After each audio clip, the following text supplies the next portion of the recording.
Now, you have a source for the truth in the news. W. Dean Shook, End Time News. Your connection to the signs of the times.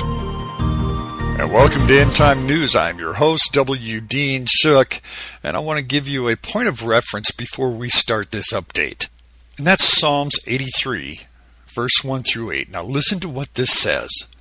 Do not keep silent, O God. Do not hold your peace. Do not be still, O God.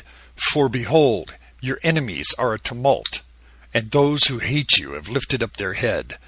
They have taken crafty counsel against your people, and consulted together against your sheltered ones. They have said, Come, let us cut them off from being a nation, that the name of Israel may be remembered no more. For they have consulted together with one consent.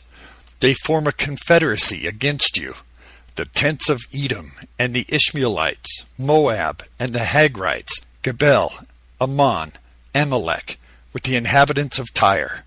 Assyria also has joined with them. They have helped the children of Lot. Now with ISIS growing from 800 to 10,000 over a short period, their numbers still grow. Here's a story reported by the Vancouver Sun. ISIS brutally subdues rebellion in Syria, beheading and crucifying tribesmen who resist their rule. From Beirut, Islamic militants have crushed a tribal uprising against their rule in eastern Syria after 3 days of clashes in a string of villages near the border with Iraq, beheading and crucifying opponents along the way, activists said on Monday. The fighters from al-Qaeda breakaway Islamic State group controlled huge swaths of territory in eastern and northern Syria, and they're fighting rival rebels, Kurdish militia and the Syrian army, for more territory. Meanwhile, at least 10 people, including 4 children and 2 women, were killed Monday when Syrian forces dropped explosive-filled barrels from a helicopter over a district in Aleppo in northern Syria. Activists said many others were buried under the rubble of buildings. The clashes in eastern Syria came as Islamic State fighters tightened their siege of a major military base in the northern province of Raqqa. The air base is the last army position in the Raqqa province that is an Islamic State stronghold. The group has declared a self-styled caliphate in territories it controls along the Syrian-Iraqi border, imposing a harsh interpretation of Islamic law. The armed revolt by the Shiite tribesmen in the east province of Deir el-Zor was the first sign of local resistance by tribesmen to the Islamic State group since its fighters swept into the province. And here's an exclusive from WND. The images of atrocities by Muslim fighters in Iraq and now Syria against their soldiers and civilian enemies have been circulating for some time already. There have been reports, many documented in images and even videos, of ISIS crucifixions, executions, massed burials, and worse. But now, Americans collectively are being left gasping by a flood of new reports of photographs depicting such horrors being inflicted on children.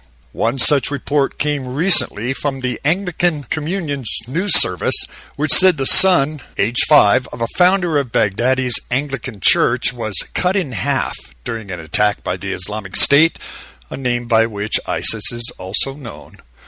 An emotional Canon Andrew White told the ACNS that he christened the boy several years ago. The child's parents had named the lad Andrew after him. The report said it happened in the Christian village of Karkush after Kurdish forces had left and ISIS Muslims arrived.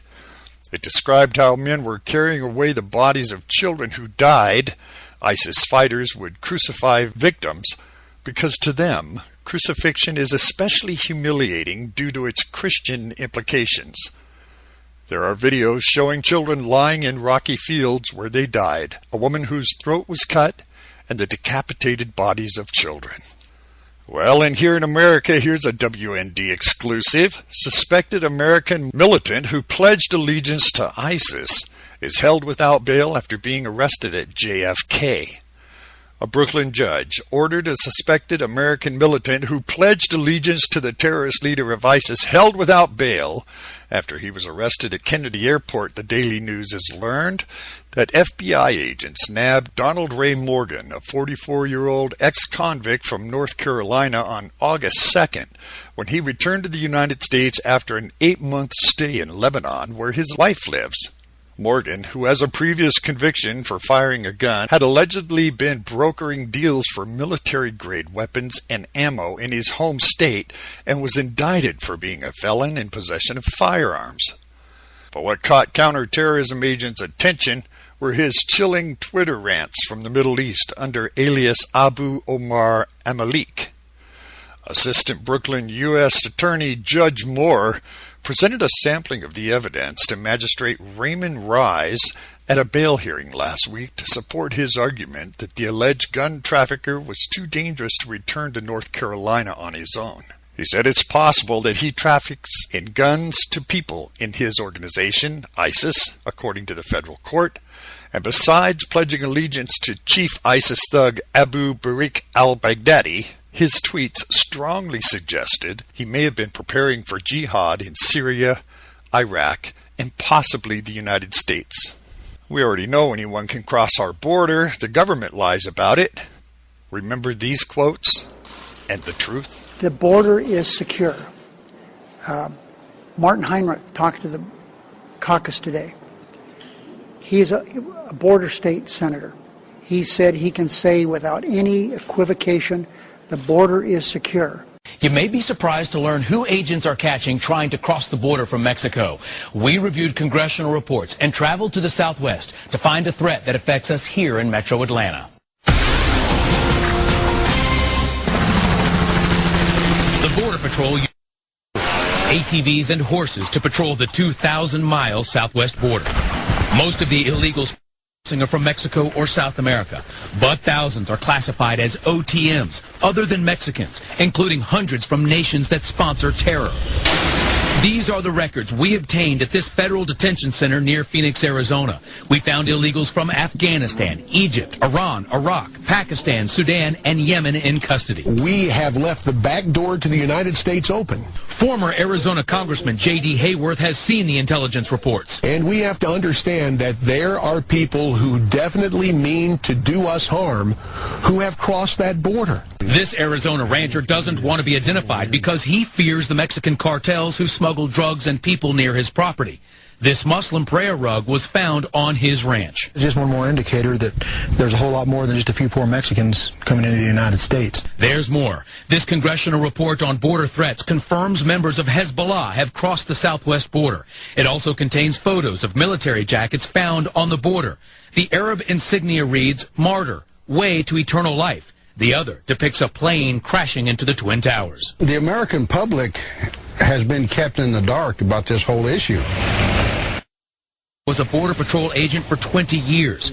He worries about the dangerous people who get through and may be living among us. In my experience, for every one apprehended, there was at least 10 that would escape apprehension. The congressional report also reveals the route Middle Easterners take. They travel from Europe to South America to the tri-border region, where they learn to speak Spanish, then travel to Mexico and blend in with other illegals heading to this country. One of the world's most wanted terrorists was actually spotted in Atlanta, and speculation is that he came up through the mountains into this country through the Mexican border. Adnan Shurkajuma is a Saudi Arabian pilot and bomb expert with a $5 million bounty on his head.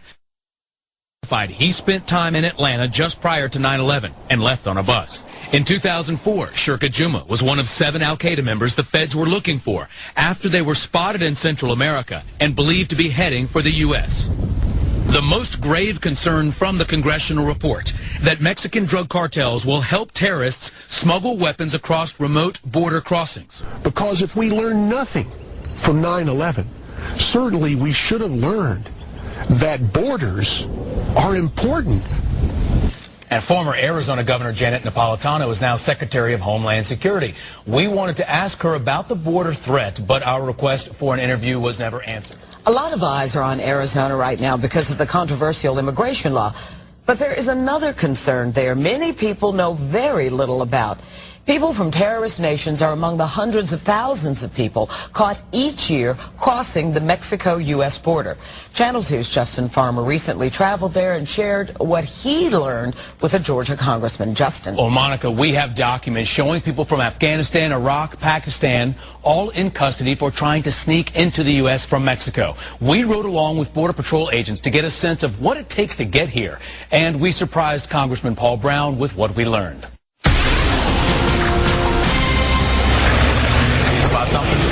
They're running south. They know that somebody's after them. In the Arizona border town of Douglas. And they've apprehended them just now, so we're going to try and catch up with them. It's a 24/7 game. We've got more people jumping. Of cat and mouse. 10-4 and 306 is in the area. Border agents use cameras, night vision, and underground sensors to track and catch illegals who jump the fence between Mexico and the U.S. You walked around in a circle. We were with border agents as they caught these two men. I caught this guy less than a week ago. They catch the guys, they release them, and a couple of days later, they're back again. That doesn't solve any problem. It just keeps the back door to the United States, for all intents and purposes, wide open. The Douglas border fence is easy to jump. It's relatively short. There's no razor wire. And just a couple miles outside of town, you can walk right into the United States. This fence is only meant to keep drug smugglers from driving their vehicles across. Agents have 2,000 miles of southern border to patrol and protect. In some cases, you can still find the barbed wire fences. This is the busiest spot in the nation for Border Patrol. Last year, they apprehended 250,000 people trying to enter the U.S. in the Tucson sector alone. Most are from Mexico or South America. Almost 20% have criminal records. And every year, hundreds of people caught crossing are found to be from terrorist nations. Since January, Border Patrol agents have been on the lookout for 23 Somalis with ties to al-Qaeda. The Somali terrorists were released from a Mexican prison and believed headed for the U.S. border. But hundreds of people from more than a dozen nations that sponsor terror are being captured every year sneaking into the country. The government no longer releases this list of what they called captured OTMs, other than Mexicans. But we obtained the list from a congressional staffer. It reveals that 9 years after 9/11, our open borders remain a major threat. Iran, 42. Iraq, 42. Georgia Congressman Paul Brown is on the Homeland Security Committee, yet he had never seen this list until we showed it to him. It is shocking to see the amount of people from Middle Eastern countries coming in on that report. I tell you, this is something that our committee members really need to see. I'd like to have a copy of that list to take with me back to Washington so that I can share it. Congressional reports show that Mexican drug cartels tightly control the smuggling of people and drugs. It's feared they're also helping smuggle terrorists and weapons into the U.S. The Arizona border may be 1,500 miles from Atlanta, but what's happening here impacts everyone in America. We have hundreds and hundreds of folks coming from Middle Eastern countries. And frankly, I don't think most of these people are coming here to cut our grass. We must secure the border. Well, go to the 2 Investigates page at WSBTV.com to see our complete list of people detained from nations that sponsor terror. And next Monday, we will have much more on the border threat, including the Mexican drug cartels and the route drugs take from the border right here to Metro Atlanta. Monica. Thank you very much, John. Well, it seems we're not the only one. Pro-ISIS agitators have been pictured in one of London's busiest tourist districts, Oxford Street, this afternoon. This according to Breitbart, who said a gaggle of men were standing in front of signs that read, "Caliphate, the dawn of a new era." They were said to be handing out flyers that read the following: After many attempts and great sacrifices from the Imam of Islam throughout the world, the Muslims, with the help of Allah, have announced the re-establishment of the Caliphate, an appointed of Imam and Caliph. Now, this paragraph is a thinly veiled reference to terrorism and martyrdom, with the current Caliph being the vicious ISIS leader Abu Bakr Baghdadi. The reverse of the leaflet reads, "Congratulations and glad tidings." So here's the real question. President Obama, is he clueless or complicit? One thing the brutal, cruel, and utterly inhumane march of ISIS through Iraq has made clear is that Islam is at war with the West. The equation is now plain. It's America versus Islam, good versus evil, God versus Satan. This will be a war to the death. The very day ISIS has warned the Yazidis that they must become Muslims by noon today or we will kill you. It's their intention to do the same to the United States. ISIS leaders have flatly stated, we will raise the flag of Allah over the White House, and if America attacks Iraq, every American embassy in the world will be exposed and attacked with car bombs. Another communique vowed, if the United States bombs Iraq, every American citizen is a legitimate target. Well, Obama has bombed Iraq. So you do the math. Al-Qaeda fighters are transferring their allegiance to ISIS in groves for a simple reason. ISIS is more serious about Islam and the Caliphate than Al-Qaeda could ever hope to be. And yes, beheading Christian children and putting their heads on sticks in a public park, that's the Islamic way. What about this is remotely difficult to understand? We may not be at war with fundamentalist Islam, but it's clearly at war with us. A war to the death. Their agenda is clear. Armageddon. And Christian America lying at their feet in a pile of ashes. We know that dozens, perhaps hundreds of Americans have gone to Syria for battlefield training in jihad. Our own State Department has admitted that as many as a dozen have returned to America and they have no idea where they are. And who has the responsibility to protect us from this insidious and demonic evil? A president whose own religious sympathies are in question and whose foreign policy team is headed by valley girls like Jen Pinsky, or librarians like Mary Huff, and the oafish John Kerry, who bumbles about the world stage, haughtily blind to his own utter cluelessness? Well, it turns out that not ISIS, that's the JV team, it's Obama's bunch. There are grave questions about whether our president has an appreciation for the threat that Islam presents to America, or possesses a willingness to do anything about it if he does. Everywhere, I mean everywhere, he has used his influence. He has ended up advancing the cause of radical Islam, the Muslim Brotherhood, the rise of the Caliphate, his interventions in Egypt, Libya, Syria, Iraq, and Afghanistan have in every case resulted in the advance of the armies of Allah. A president who was serious about protecting America from Islam would do three things for starters. Suspend Islamic immigration, end Muslim service in the U.S. military, and urge states to stop building mosques. A president who isn't serious about protecting America from Islam will do, well, just about everything our president's doing. Whether he intends to do it or not, and God help us if he means to do it, President Obama is not our commander-in-chief, but Islam's enabler-in-chief. All right, I want to cover some pestilence and some stupidity. I want to report this to you because this is really hard for me to understand.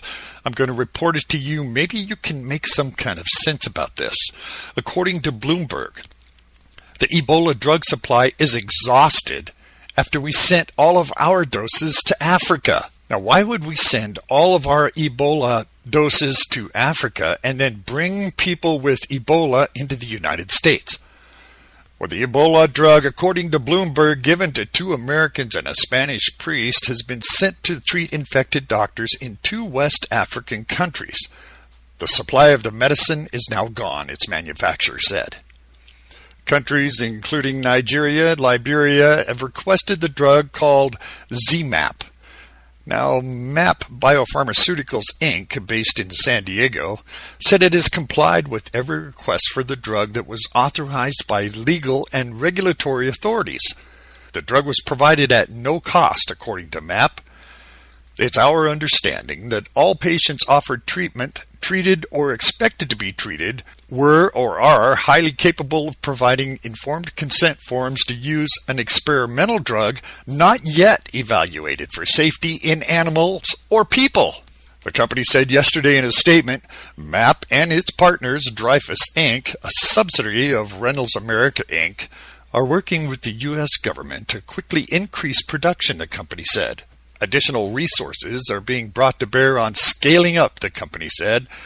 The emergency use of an experimental medicine is highly unusual. MAP, in its statement, didn't identify which countries had received the remaining doses. The company said those who request the drug can reveal their acquisition or use of the experimental drug. The Ebola outbreak has killed 1,013 out of 1,848 people infected in West Africa as of August 9th. The World Health Organization said in a statement on its website, while other diseases are much more common and deadly, there's no cure for Ebola, and it has moved quickly between countries, putting the global health community at high alert.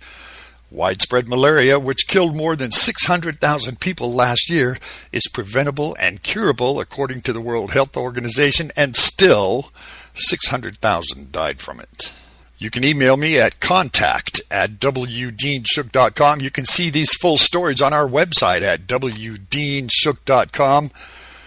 And once again, when the smoke clears and the dust settles, I'll see you on our next program. Thank you. You can get these full stories and more at wdeanshook.com. That's wdeanshook.com.